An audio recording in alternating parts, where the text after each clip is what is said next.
There were really 3 states holding primaries last night: Kentucky, New York, Virginia. But Kentucky and New York were really the interesting ones. And in Kentucky, it was the Democratic Senate primary, which was Amy McGrath, former Marine combat pilot. She ran for the House in 2018 unsuccessfully.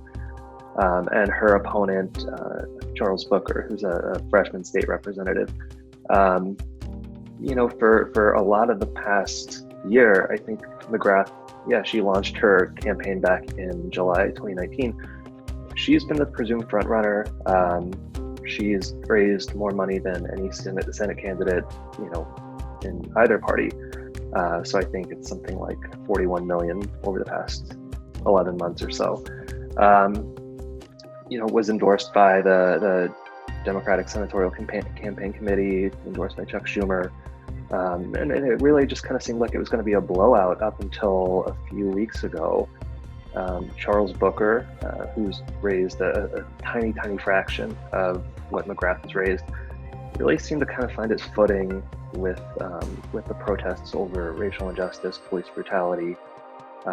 He's been a frequent presence at protests in Louisville.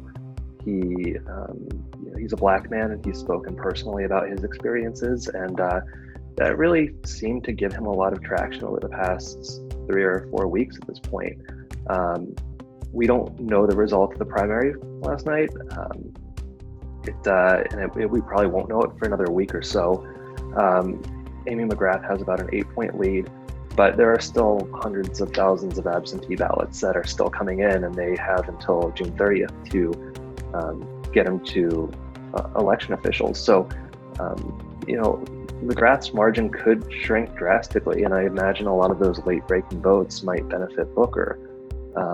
In New York, the big primary that we were watching was in New York 16, which that's a district that encompasses northern parts of the Bronx and parts of Westchester County, so New Rochelle. It's represented by Eliot Engel, who's been in Congress for, I think, over 30 years at this point. He's the chair of the House Foreign Affairs Committee, and he has a tough primary challenger in Jamal Bowman. He's a former middle school principal, and he's run a close race. He has the endorsement of Alexandria Ocasio-Cortez, Bernie Sanders, Elizabeth Warren, the Justice Democrats, so the group that backed AOC in her 2018 primary challenge to Joe Crowley. And right now, we still don't know the final results in that race, but it's not looking good for Engel. So he's trailing by double digits. More ballots are coming in, and again, they'll continue to come in for the next week or so. So that's still up in the air, but I'm sure Eliot Engel is a little bit nervous right now. A lot of these states have taken measures to not just expand who can vote by mail, but to kind of expand the window in which you can vote by mail.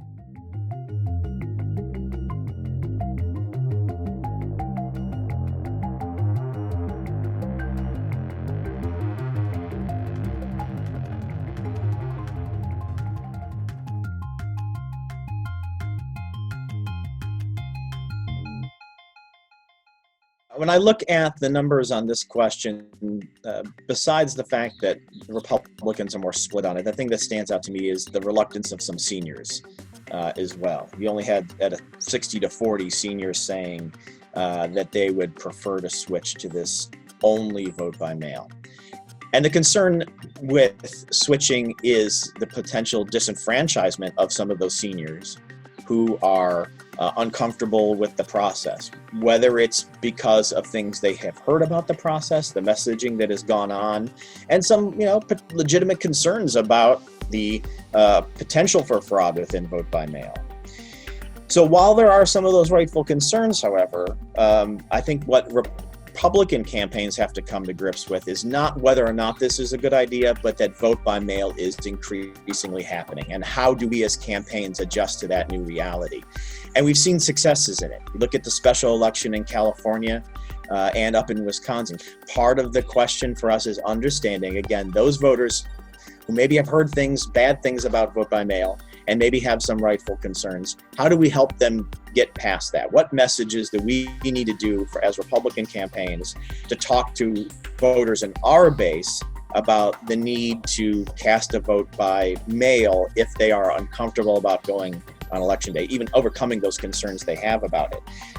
And so we have to come to that new reality. I mean, it's not a question for many campaigns, not is this a good idea? The fact is, for many campaigns, it is a reality. Much of the vote is going to happen in some places by mail, if not all of it, before election day. Then that impacts everything. How do we run television ads and digital ads and mail? The traditional model for a campaign is you run up to election day and have your highest intensity voter contact in those closing weeks. Well, now election day is election month, and ballots are being cast throughout that entire time. So how do we engage with those voters at the point when they are making their decisions? How do we help our base understand that, like it or not, this is how you go about this? And it's especially difficult for first-time vote by mail. So the first time you're doing it, we have many voters tell us, I don't understand how the process works. I'm uncomfortable with it. So it's getting over a cultural resistance to it. It's helping educate our base on how to participate by mail, but campaigns have to adjust to this new reality. Because of the challenges executing the elections during the Democratic primary, we are seeing a lot of voters start to pursue alternatives to casting their vote in November. That the uncertainty of COVID-19, the potential of a second wave of COVID-19 has a lot of voters who have never voted by mail, increasing their support in that option, actually starting to explore ways to cast their votes. And this creates some new concerns for Democrats, because we do know that lack of information is a suppressant. So the more that voters don't understand the process or are confused by the process, we know that will have deteriorating effects on who actually does vote by mail. But we also know that young voters and voters of color are twice as likely to have their vote by mail ballots rejected and challenged. And so we do have to engage in an aggressive education campaign to teach voters the process and to make sure that they feel secure and confident when casting their votes from home. So we know that a part of Republican strategy to win in November is voter suppression. It is disinformation. It is sowing a level of mistrust and discontent within the electorate, that they're not actually trying to win a majority, but they're just trying to ensure that they can move their votes and keep as many Democratic votes off the board as possible.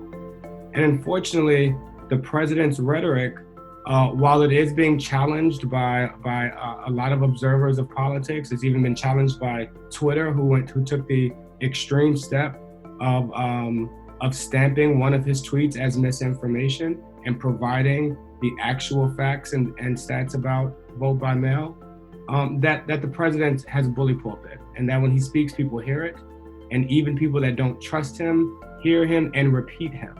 And unfortunately, as long as the president is pounding this drum of misinformation, we are going to have to take aggressive steps to educate our voters. That in places like Colorado and Washington, who execute 100% vote by mail, that they've seen voter fraud reduce, and that this is actually not only a safer way to vote during COVID-19, but a secure way to ensure that their votes are counted.